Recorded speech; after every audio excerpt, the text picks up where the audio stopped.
ngërëm lañ leen di wax saa su nekk rek ñu safoo site internet di Buzz M TV Sénégal bu leen fàtte di abonné di bës cloche de notification yi ngir dara bañ leen a raw ci seeni xibaar.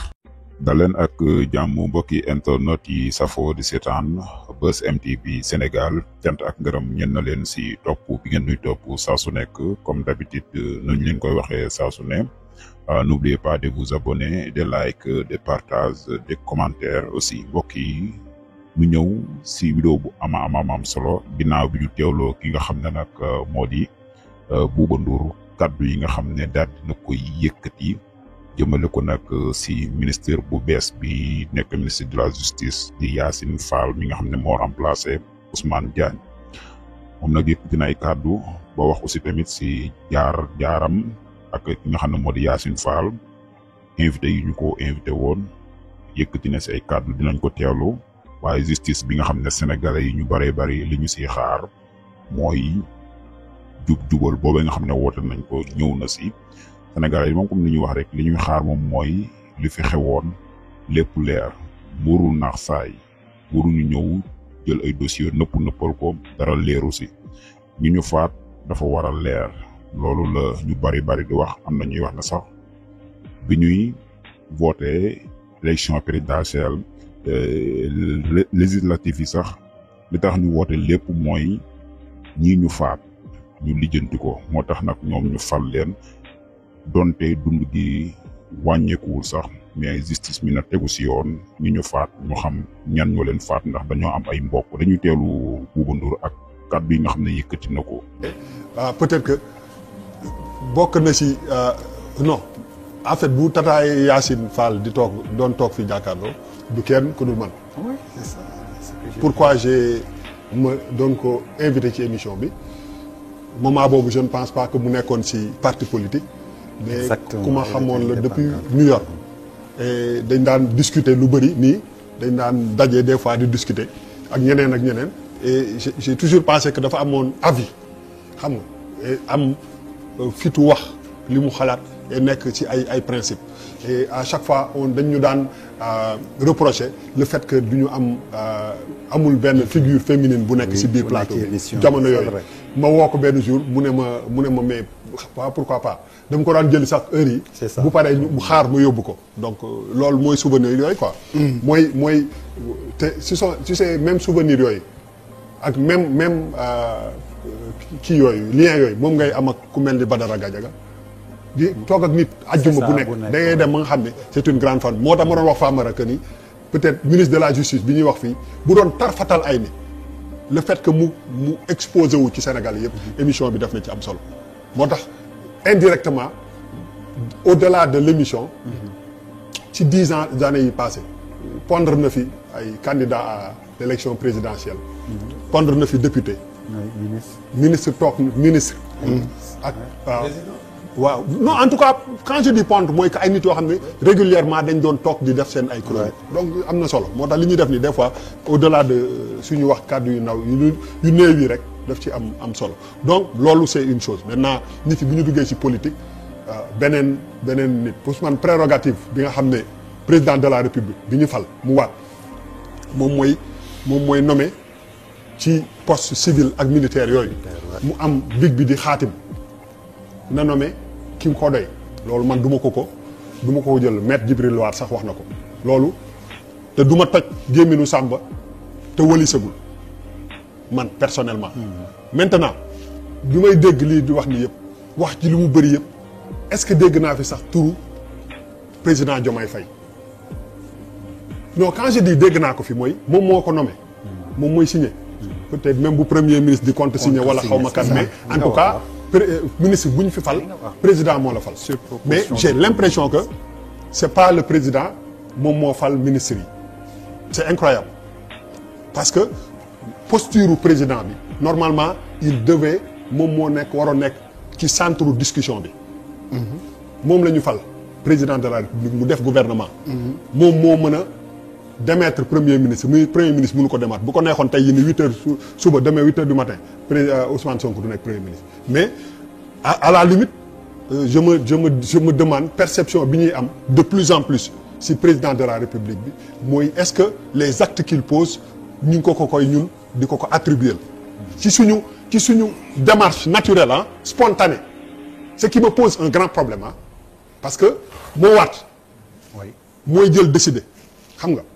moo tax jurisprudence su Samba Ndiaye boobu nekk lu am solo ndax Samba xëy na mën nañ ko reetaanloo non mais xam nga daf ñuy reetaanloo non daf ñuy reetaanloog yooyu yëpp mais loolu loo ko xeeb c'est un acte très fort et très symbolique buy wane lu bëri donc quand même réaménagement d'un gouvernement mais le nom du président est moins associé que celui du premier ministre c'est révélateur spontanément ñun ñëpp bu ñuy wax dégg naa bu ma fi déggee Ousmane Sonko 10 fois président Diomaye Faye benn laa kii donc man si je suis président je me dis bon attends moi je prends une décision mais la décision ne m'est pas attribuée nit ñi joxuñu ma ni man maa ko jël sur perception nit yi te loolu dafa am war nañu poser ay questions yu bëri waaw ba xaaral rek ma eggali Abdourahmane waaw mais mais non mais man damay wax que ni même ñun ñii nga xam ne dañuy nekk ci débat public bi ak politique bi spontanément bu ñu koy wax sax boo déggee ci subconscience c'est-à-dire que c'est comme si il a le meilleur job au monde mooy que je suis président de la République mais ne me reprochez rien du tout it's not my fault c'est pas moi non c'est perception boobu la ñu am xam nga li ma la bëgg a wax mooy que président Diomaye moom sañse na toog na mu ngi toog ci palais bi di signer mais bu coow amee ñu ne ko président yow moom taxawee na le waa ji la c'est la perception que j'ai ce qui me pose man non ñu bëri. oui non xam nga lu tax Famara xam nga bi ngeen di wax. Famara xam nga yéen bi ngeen di wax nag. fekk la ñu def. mais des fois nit bu nekkee ci benn momentum boo ko daggee rek dafay perdre le fil. donc je pense que lu may wax nii ñi Sénégalais yi may seetaan ñoom xam nañ ndax li may wax dëgg dama ne la perception qu'on a mooy que quand le président de la République prend une décision duñ ko attribuer te loolu peut-être dafa am lu ko jiitu xëyu rek. jóge ci asamaan si kii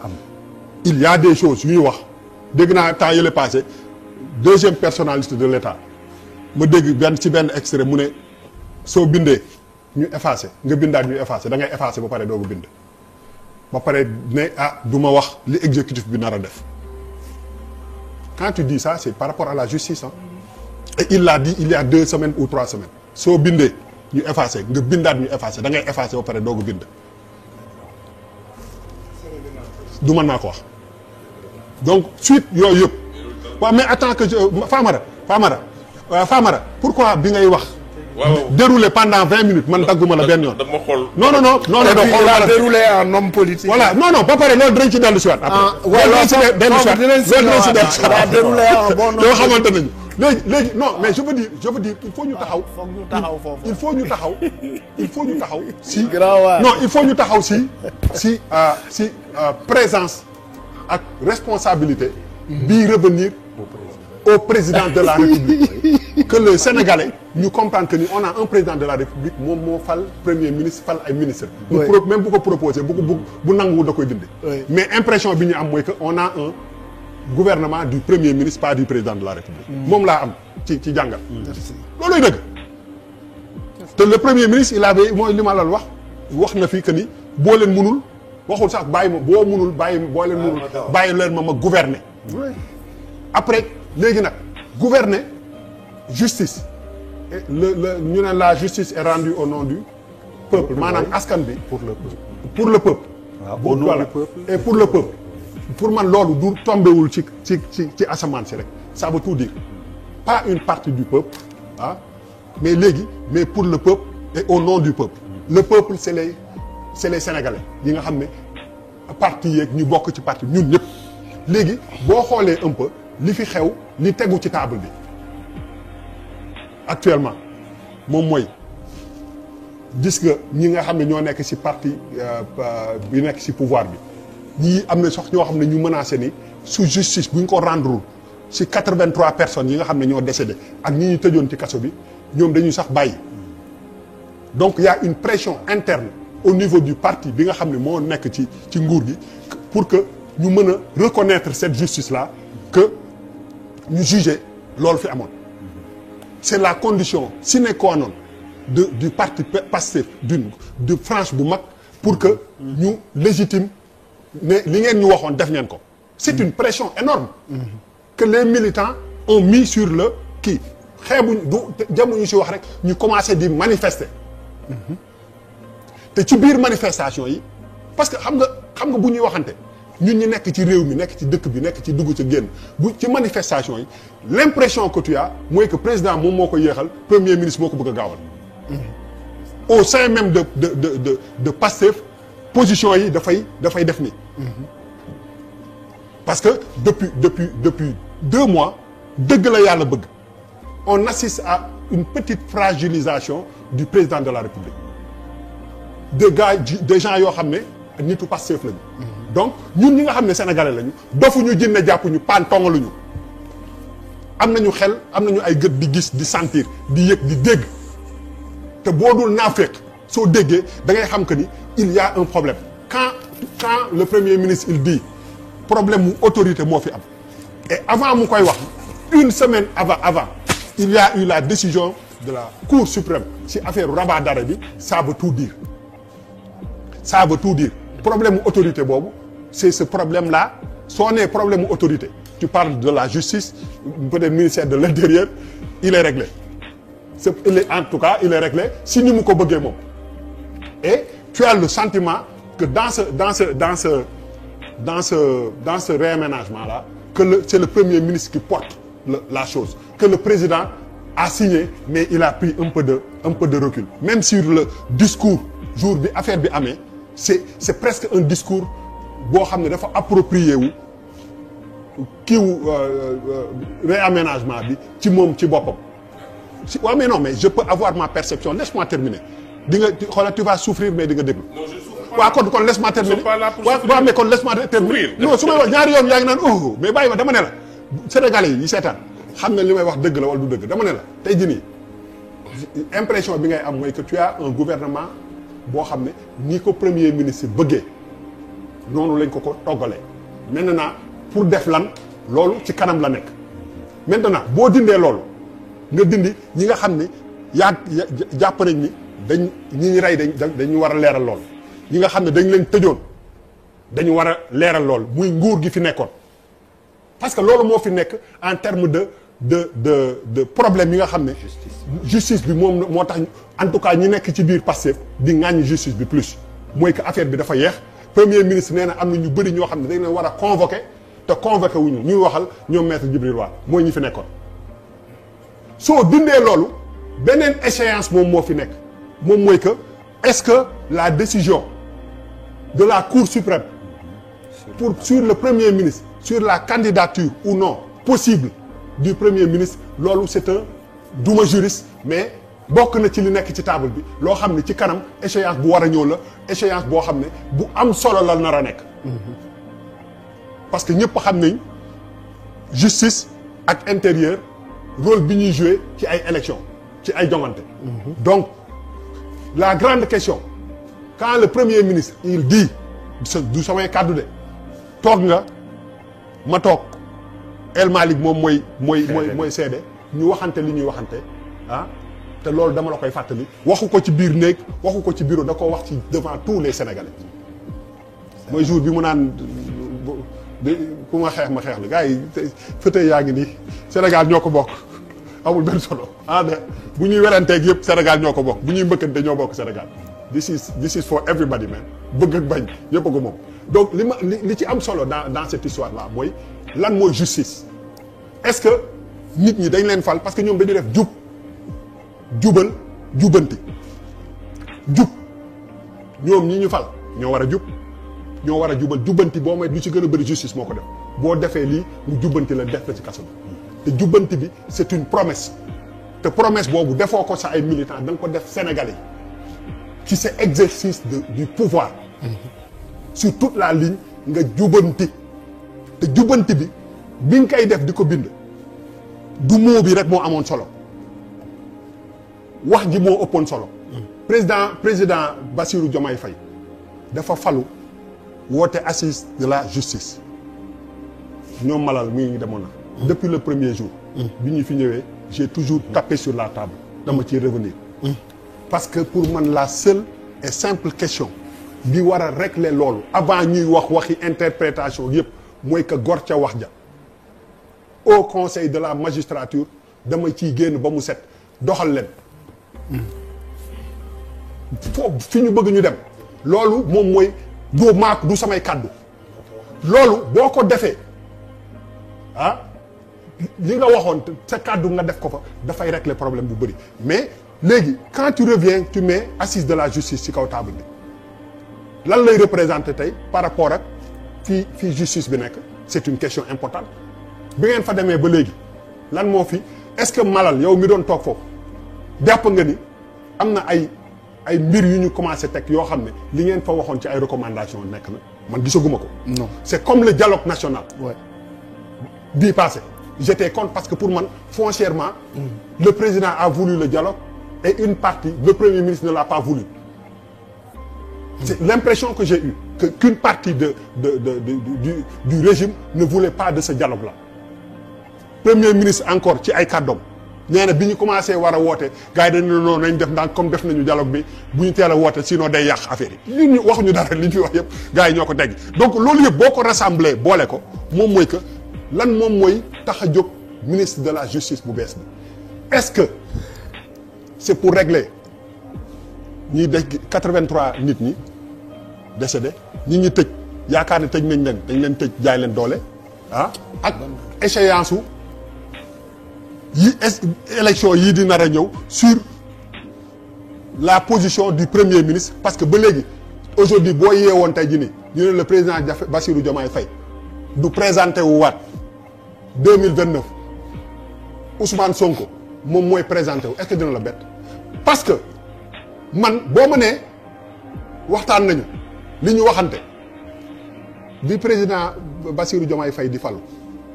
premier ministre Ousmane Sonko moo ko tànn loolu kenn nag moom moo ko tànn wax fa dëgg yàlla moo ko tànn ne leen kii mooy man maay moom yaakaaruma woon ni bu doon président Diomaye Faye rek ak respect bu ma am yoon pour moom yëpp dooleem tollu woon foofu dañ ko koy nangul léegi ki la tànn ànd ak yow ne la yaay man wala maay man lan ngeen waxante jusqu'à quand la tànn c'est une est-ce que daf la tànn pour nga présenter pour deuxième mandat wala daf la présenter wu pour nga def benn mandat man ma dem parce que bu dee daf la présenter non loolu yëpp mën na ne mais bu mu ci mënti nekk même bu dul démissionner avant mandat bi bu mu ci mënti nekk xoola cette décision là dañ ko war a jël léegi c'est pas une décision qu'on prend à 6 mois de l'élection présidentielle c'est une question très importante parce que li ñu waxante bi ma lay jox affaire bi man bëgg naa ko xam parce que leen lu ma la wax nga def ko li ma bëgg moom ngay def maa lay dénk lii mais li ma la wax na ko dañ nga fexe ba bu ñu dem ba ci biir man la nañ jaar gauche nga jaar droite waaw mais non mais yow ci nga dëkk yaa ngi yow ci nga dëkk mais non dama ne ñaari nit yu wéet non dama ne ñaari nit yu wéet li encore une fois lii bu ñu ko waxee woon mais damay doon non jënd dama doon daaneel gis nga ko mu daaneel comme ça gars yi kon dama doon daan damay daaneel gis nga bu doon ci bureau lañ ko waxee à huis clos ñoom ñett Malal deer ñu toog deer li ñu waxante woon ñun ñett ñi rek kenn du ko dégg du man ci penc mi lañ ko waxee toog naa ak yow woo diw tudd turam mu toog li ñu waxante woon ma fàttali la ko léegi man mi Sénégalais lambda bu ma neexee ma xalaat lu ma neex oui carrément te li gën a évident et rationnel ñun ñëpp ay nit mën naa juum waxuma li ma wax moo nekk de mais am naa sama liberté boo ma waxee loolu ci penc mi ma commencé naan waaye ñi ñaar ñi lan lañu war a waxante ci dëgg-dëgg boo ko waxoon ci bureau dama ko yëg léegi yow ma xalaat bi ma xalaatee te nag joxe nguur pour man ba encore ma bamtuwaat ko ñaar ñoo ci mën a ne dawalaat delloo ma wala lu ma la wax nga def ko maa ko wax. mbokk yi moo ngi noonu comme ni ñu leen ko waxee comme d'habitude jaa ngeen jëf, merci beaucoup si like yi, merci beaucoup si commentaire yi, merci beaucoup si partage yi aussi. comme ni ñu ko déggee révélation wala analyse yi nga xam ne moom Bouba Ndour daal dina koy amal nekk ay jàngat yu am solo si benn côté donte moom Bouba comme ni patriote yi di wax rek kane daal moom àndutu ak ñi nga xam ne nag ñoo di pouvoir bi parfois dafay waxee bakkanam wala parfois waxewul xam-xam lu ko neex lay wax ak yu ni mel boogi doolu li si mën di am def na li nga xam ne nag moo di jàngatam jëm si justice bi waaye jëm mbirum président Bassirou Diomaye Diakhar Faye premier ministre Ousmane Sonko yu ni mel dégg ngeen kàddu yi nga xam ne daal dina ko yëkkati surtout digganteem ak ki nga xam ne moo di Yacine Fall moom ministère bu bees bi ministre de la justice bi nga xam ne wax na si nekk ne nag daal dinay ñëw si seen plateau boobu te li tax mu fi daa ñëw moom Bouba Ndour bokk na si ñi nga xam ne nag ñoo doon def ñooy tax ba mu ñëw mu ngi noonu si seen plateau boobu mu nekk nag ay kàddu yi nga xam ne Bouba Ndour yëkkati na ko nekk kàddu yu am solo révélation analyse yi nga xam ne def na ko moom Bouba Ndour si émission jàkkaarloo bi nga xam ne nag doon na am li nga xam ne nag mooy actualité mbokk yi jamono bii di def buzz mooy premier ministre Ousmane Sonko bi nga xam ne nag ma nga fële sa Italie si dëkk bu ñu naan Milan ba mu fa wàccee nag mbooloo mu takku ñoo ko teeru ba am ñuy wax ne sax la fa am musula am maire de ville ba si boppam sax dafa laaj te kii di fi ñëw kan la ak yu ne mel ndax lii moom musu koo gis ndax mbooloo mu bari hôtel fees dell ñu gis ay image yoo xam ne nag ñi ko doon teeru gis nañ leen mu nekk nag lu am solo ca loolu sax nag am na lu xew sa ginnaaw ba ndax artiste bi tuddi Wally Ballago Seck moom nag dafa génn dafa sorti def vidéo ba ñuy wax ne daal loolu bad buzz la rek da koo def rek ngir gars yi bañ a nekk si mbirum Sonko ma nekk fële sa Italie yu ni mel daal ak lu man di xew moom sorte bi mu def mooy xam ngeen ne yoon daf ko tudd si mbirum ay mbir daal digganteem ak nga xam ne moo di Amadou Sall boobu ba léegi nag bañ ko si tuddee tey la génn nag ni ki démb def sorti wax na dafay arrêté wàllum activité am si musique daf koy arrêté di xaar justice woo ko nag lu mu gaaw bëgg na